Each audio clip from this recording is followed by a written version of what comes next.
Welcome back for part 2 of my YouTube intro animation process, focusing on character animation. But before that, I want to say thank you so much for 10,000 subscribers. This is a milestone that I prayed to reach this year, but I also didn't want to pressure myself by thinking about the numbers and analytics so that I can just focus on creating for you and me, and I look forward to our journey moving forward. Something to note before I get started, this process is a bit longer than my background animation since I'll be animating two characters, Aya, my persona, as well as her sidekick, Latte, who of course represents my fur baby, Latte. If you like this video, leave a thumbs up and subscribe for more. Now let's get started. As you've seen in part 1 of my background animation process, I've already organized the layers of Aya and Latte in Procreate Dreams. I'm gonna animate Latte first, and I'm starting off with her hands holding the phone. I'm using rotation and X and Y position keyframes here, just so that it gives me the fluidity of it moving forward, backward, as well as a little tilt, which the rotation keyframes will help with. I'm pausing on this one and going to the ears. I'm starting with the left ear first. I'll be using warp tool here and no transform keyframes because I think it just gives the shape of the ears a more natural flow. As this is a repeating keyframe movement, I'm only finalizing when it goes up and it goes down so that I can just duplicate those keyframes and have them move alternately. What I'm doing here right now is duplicating the keyframes and putting them alternately with each other, and then setting up the timing by adjusting their distance from one another. This will still be adjusted later when I have to sync it with the rest of the body.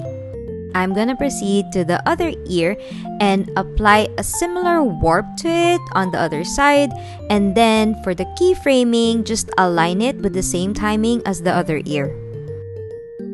This concept is similar to Cinnamoroll and Dumbo using their ears to fly, which I just think is a very cute concept, and it fits Latte. I'll be finishing the full character animation first before I show you guys the flying effect with these ears. Now we're going to the body layer. For this one, I'm also using warp, just warp, no transform keyframes, because just like I mentioned before, I like the fluidity of warp. It gives a more natural and softer movement as compared to me adding a transformation keyframe or rotation to it. This is more of a preference in terms of just keyframing, so you can still try out transformation keyframes on this part and have fun and experiment. Now we're going to the facial animation. For blinking, this is one of the ways that I do it, but personally, I actually sometimes mix it between keyframing and frame by frame. So it really depends on typically what my goal is or how long the animation is, because I know that doing it frame by frame would take more time, so this is how I do it by keyframing.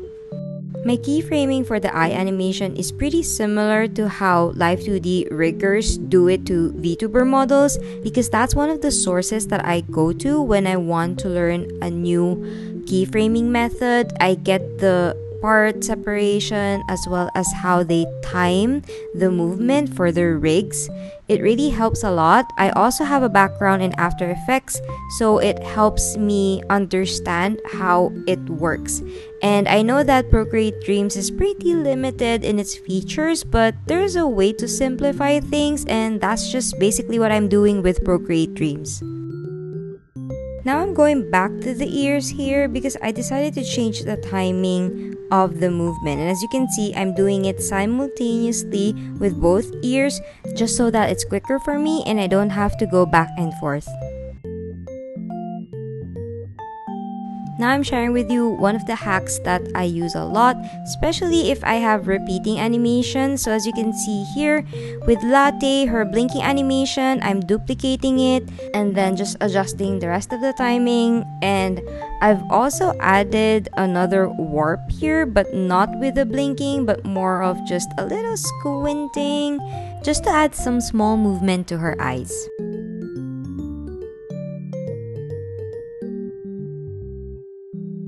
Now we're moving to the nose and mouth, which I decided to combine in one layer because I'm no longer gonna put any other animation of the mouth opening or closing. I'm just keyframing the position X and Y so that it goes up and down. I also have all the facial features grouped together, so I'm also doing an up and down keyframing for that.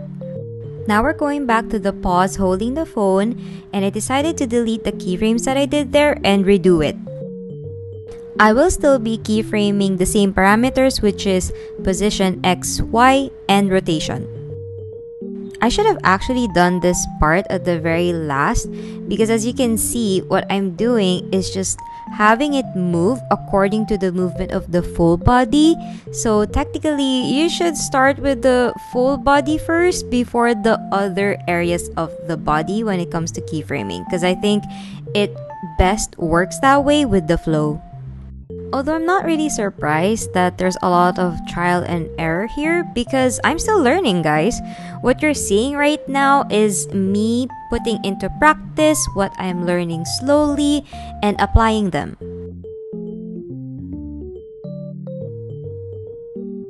And it's finally time to try and do the flying animation for Latte's entrance. And for this one, I'm actually using performance mode of Procreate Dreams and see how well it works.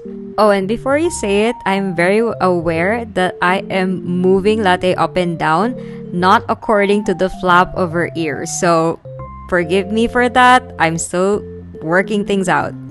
Because it was hard to time the up and down motion with performance mode, I decided to just go with manual keyframing of position Y, which is up and down. But for this one, the entrance, this one I use performance mode because it works.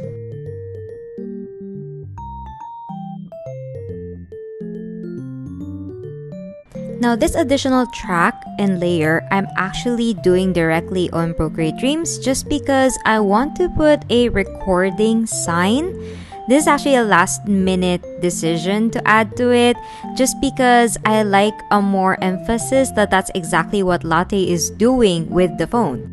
She's not only my sidekick, but she's also my videographer. Now, just like a recording light, I'll have this blink, and in order to do that, I'm just going to be splitting the layer into different sections so that they would appear and disappear pretty much in frame by frame mode.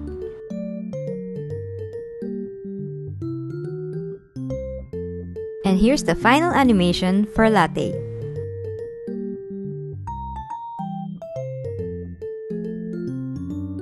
It's finally time to animate my persona, Aya. Now I'm grouping the parts a bit more further. As a good example of this, like the two arms that are separate, I'm combining them with the body as well as the legs so that when they move simultaneously. Just like with the head, I put the different parts of the face that is separated as well as the front part of the hair and bangs. And of course, don't forget that the back part of the hair would be at the very back of all these layers. Then I'm setting up the anchor or pivot points on each section just so that when I apply a transformation keyframe, it's already in place.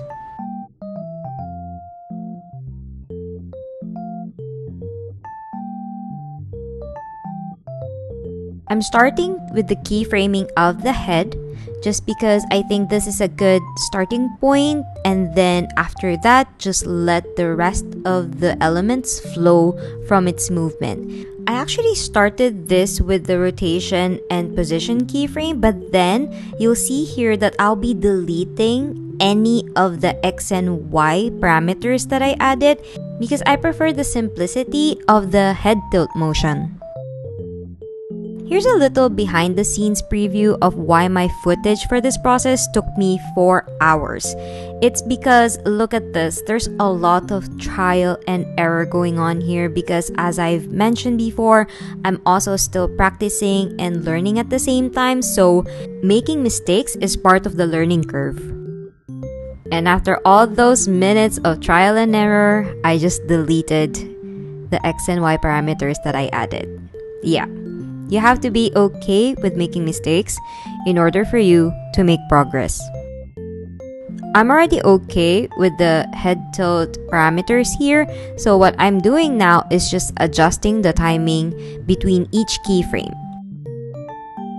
For the next keyframing, I'm going to the back part of the hair just because the front part would be easier to keyframe because it just follows the head movement. As for this one, since it's in a separate layer and keyframing, I'm gonna have to time it, well, according to how I would want it to flow. For now, I'm just using the rotation keyframe and position so that I can time it with the tilt of the head. But later, I'm gonna be adding a warp keyframe, so do take note of that.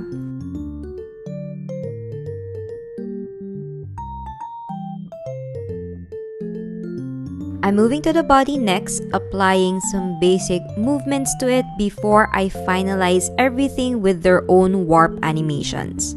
Just like the head, I'm also applying a rotation keyframe on this one. I'm also basing the timing on how the head tilt is moving, so this is more of a experimental keyframing as usual.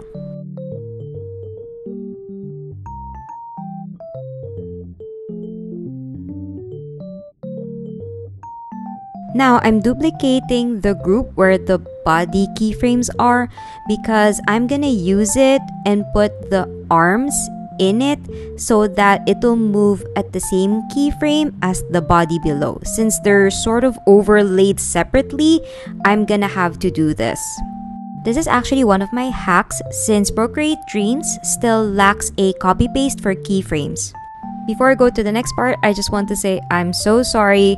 My phone stopped recording at this point when it switched to low power mode, so I don't have a recording of how I started warping the legs. But as you can see me make adjustments to it, you'll sort of figure out how I go about it. I've already warped both legs and have now grouped them together just to add a little bit of up and down motion here as they, move naturally with warp.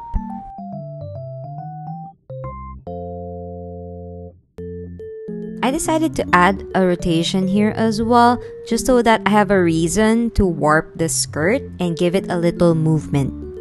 With the warp keyframe, always take note that when you create it, make sure that you finalize the horizontal and vertical parameters because you can no longer change this when you start keyframing. Now, I'm adding a warp animation on the skirt just so that it's not too stiff while the legs are moving.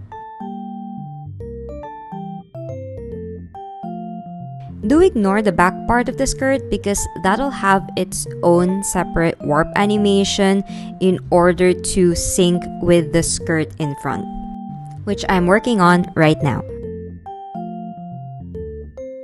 For the timing of the keyframes here, I'm just aligning it with the keyframes of the dress.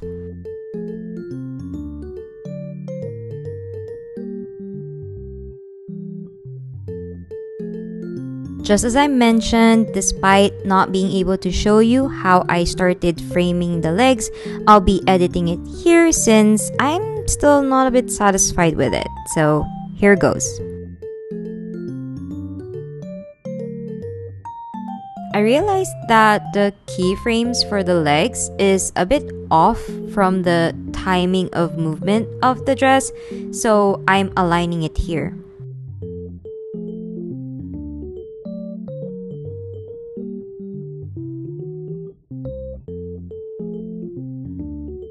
Now I'm just finalizing the overall movement of the legs and dress so that I can move on to the next one.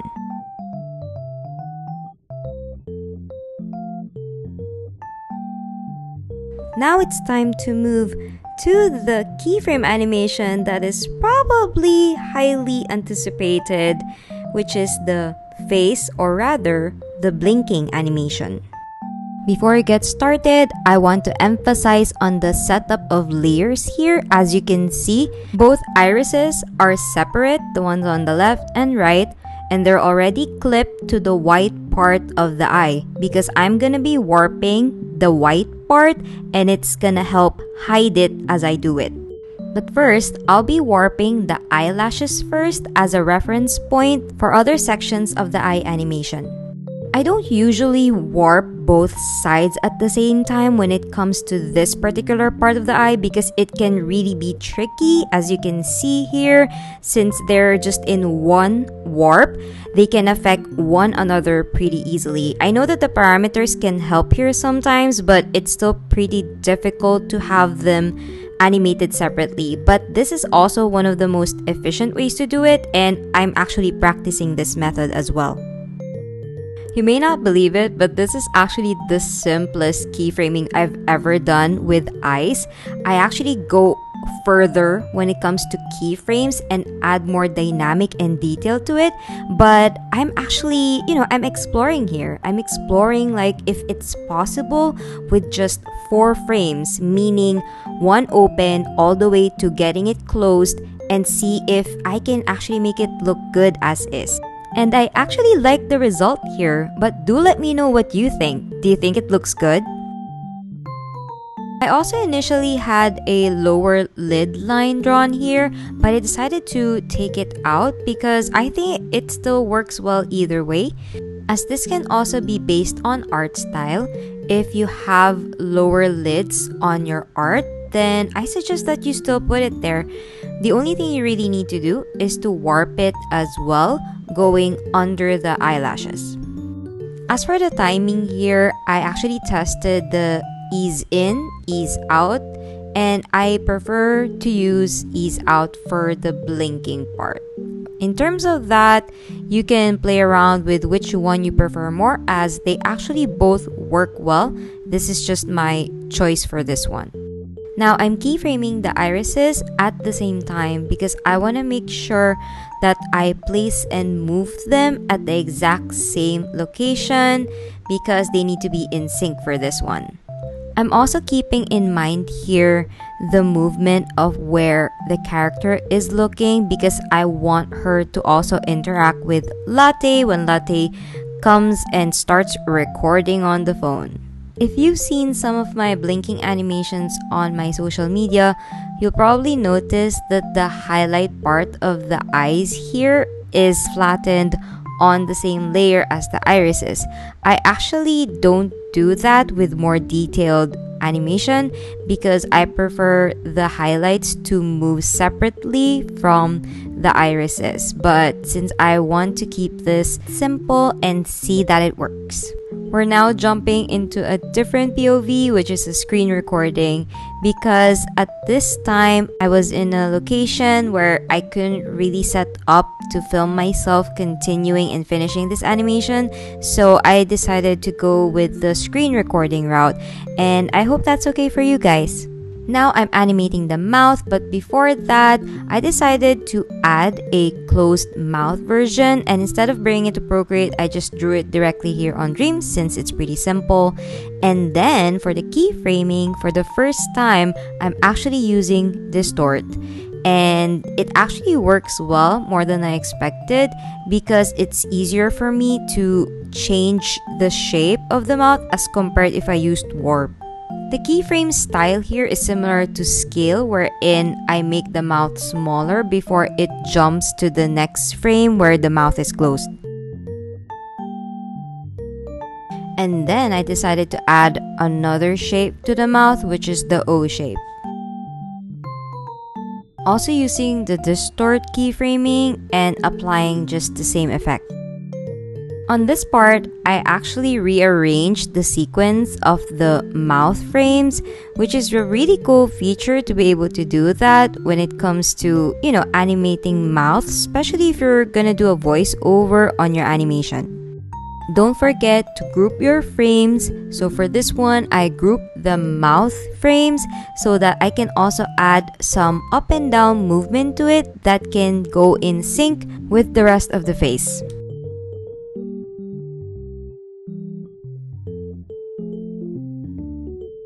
I wasn't able to record it, but I also used a Discord keyframing for the eyebrows and lid. Just for some easy organization, I'm grouping all the parts of the eyes. Now it's time for the hair, and for this one, we're going back to the back part of the hair and finalize it so that when we start working on the front part of the hair, we can just do that in sync with the back part. I'll say it now before I even do it, I will be using warp for all parts of the hair keyframing. In case you haven't noticed as well, I actually have two layers for the back part of the hair. One is of course the outermost at the back, which is the lighter shade, and the regular shade that is gonna be blending more with the front hair.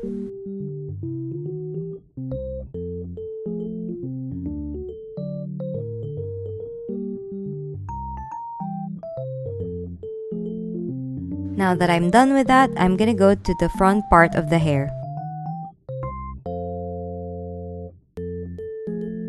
Now you can just observe how I distance the keyframes here as well as how I do the warp, because this one is more of just me eyeballing it and seeing what looks good for the movement that the character is making.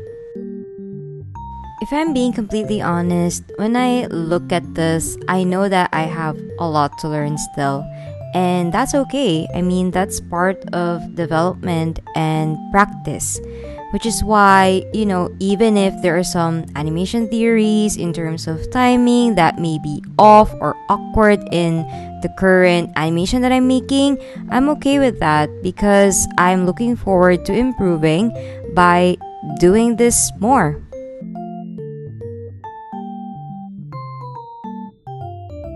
Oh, for this small part of the hair, I didn't use warp because it's too small and it's easier to move about using the rotation keyframe.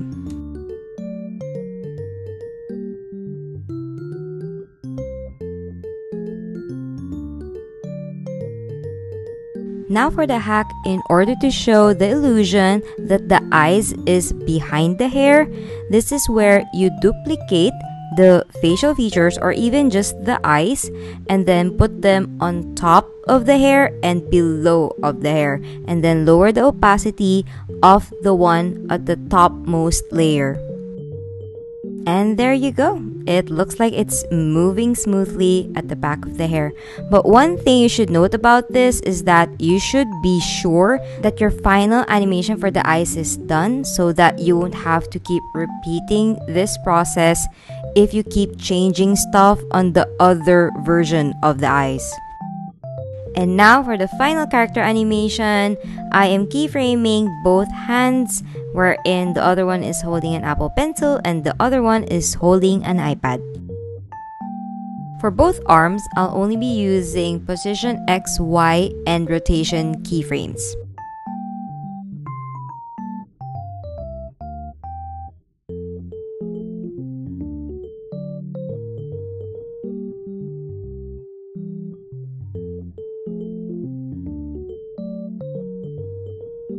And of course, if Latte gets to have an entrance, please ignore the scale keyframes that you see in the tracks because that usually happens automatically if you try to do keyframes when it's compressed. So it's also the reason why I prefer doing it expanded so that I don't automatically create keyframes on parameters that I don't intend to change. And for the final keyframing, I group Latte and me together so that we can have this zooming in effect in the animation.